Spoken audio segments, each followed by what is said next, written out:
אל העברים ו'. לכן, לאחר שעזבנו את השלב הראשון של דבר המשיח, נתקדמנה אל הבגרות, ואל נשוב להניח יסודות של חזרה בתשובה ממעשים מתים, אמונה באלוהים, תורת הטבילות, סמיכת ידיים, תחיית המתים ומשפט עולם. וזאת נעשה אם ירצה אלוהים. הן אלה שכבר הוארו עיניהם וטעמו ממתנת השמיים, וניתן להם חלקם ברוח הקודש, וטעמו את דבר אלוהים הטוב וכוחות העולם הבא, ונסוגו, אי אפשר לחדש אותם עוד לתשובה. בהיותם צולבים להם מחדש את בן האלוהים, ושמים אותו לחרפה. הרי אדמה השותה את הגשם היורד עליה פעמים רבות, ומוציאה עשב טוב לעובדים אותה, נושאת ברכה מאת אלוהים. אבל אם תצמיח קוצים ודרדרים, פסולה היא, וקרובה לקללה וסופה להישרף.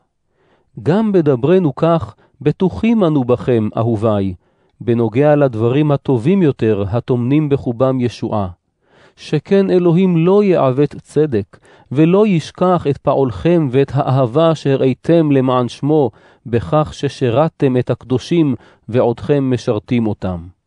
חפצים אנו שכל אחד מכם יראה את אותה שקידה בעומדו בביטחון התקווה עד הסוף, כדי שלא תהיו לנרפים, אלא תלכו בעקבותם של היורשים את ההבטחות על ידי אמונה ואורך רוח.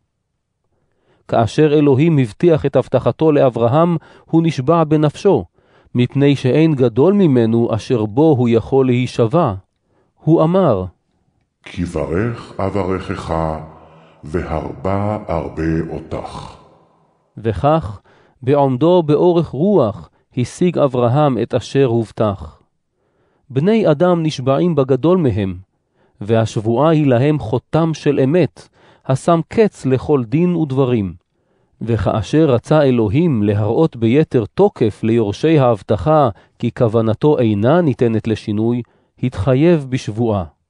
באופן זה, על סמך שני דברים בלתי משתנים שחלילה לאלוהים לשקר בהם, אנחנו הנמלטים נתעודד מאוד לאחוז בתקווה המונחת לפנינו.